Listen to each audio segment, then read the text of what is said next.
আমার মাথায় কেউ জেকে বসতে পারে না। তোমার পেছনে তাকিয়ে দেখো।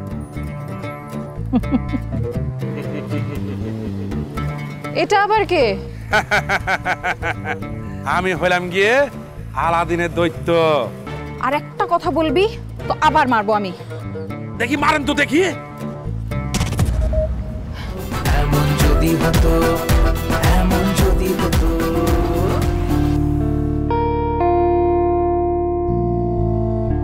হাই, আমি শারমিন, বাংলাদেশের একজন অখ্যাত লেখিকা। তোমাকেই তো আমি খুঁজছি। আমি তোমাকে চিনি শারমিন। চিনবেই তো, তোমাকে তো আমিই নিয়ে এসেছি।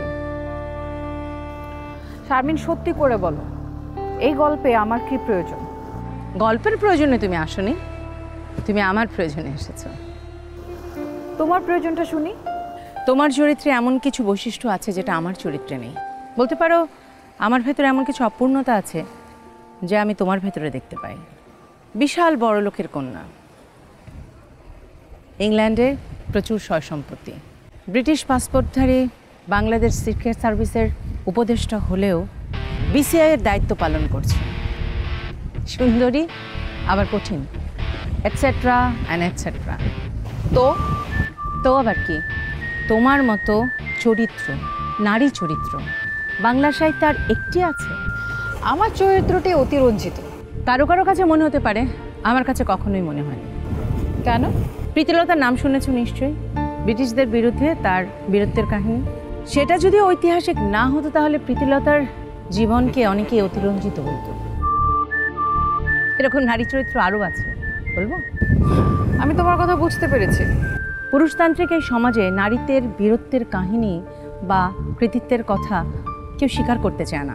সেখানে মাসুদ রানায় তোমার চরিত্রটা একেবারে ভিন্ন। আমরা কি আরো কিছুক্ষণ কথা বলবো? এই প্রশ্ন কেন? তাহলে কোথাও বসে কথা বলতাম। আহম্মক। হোয়াট? তোমাকে নয়, নিজেকে বললাম। কেন? তুমি আমার মনের কল্পনা। তোমার সাথে আমি যে কোনোভাবে কথা বলতে পারি, শুয়ে, বসে, হেঁটে, যেভাবে ইচ্ছে।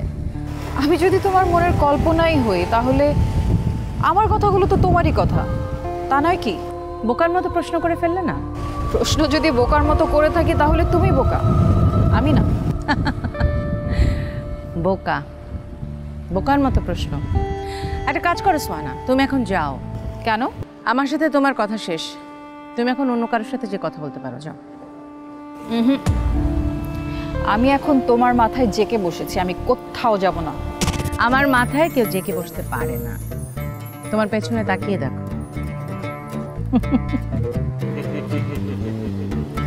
এটা আবার কে? আমি হইলাম গিয়ে আলাদিনের দৈত্য। খবরদার, এক পাও আগাবে না, নাহলে কিন্তু একটা কিক মেরে থোতা মুখ ভোতা বানিয়ে ফেলবো। এই মেয়ে কি বলছে? হ্যাঁ, এত দেখি সরাসরি দৈত্যের প্রেসিস দিয়ে টানাটানি করছে। হ্যাঁ, দৈত্যের থোতা মুখ যদি ভোতা করে দাও তাহলে দৈত্য সমাজে কি দৈত্যের মান সম্মান থাকবে? যত সব মিথ্যাবাদী। তুমি আবার কিসের দৈত্য? সত্যি করে বলো তো তুমি কে? এই যে লেখিকাই, আমি কিন্তু আর খেলবো না।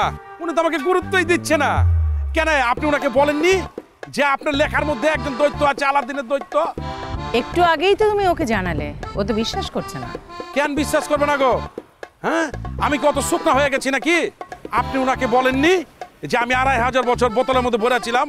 শারমিন, ওকে কথা বলা বন্ধ করতে বলেন, না হলে এমন একটা আপার কাট লাগাবো যে 4-5টা দাঁত পড়ে যাবে, ঠিক মতো কথাও বলতে পারবে না। না, আর তো এই অপমান সহ্য করা যাচ্ছে না। এই দেখেন, আমার কিন্তু একদম রাগ উঠে যাচ্ছে। আমি কিন্তু সহজে রাগ। ও বাবা রে, কি ঘুষি মারলো রে! এই, আপনি আমাকে ঘুষি মারবেন আগে বলবেন না, তাতে আমি তুরের মধ্যে চলে যেতাম। আর একটা কথা বলবি তো আবার মারবো আমি। দেখি মারেন তো দেখি। এই শারমিন, কোথায় গেল লোকটা? আমি জানি না। এই ছদ্মবেশী, এই ভণ্ড, কোথায়?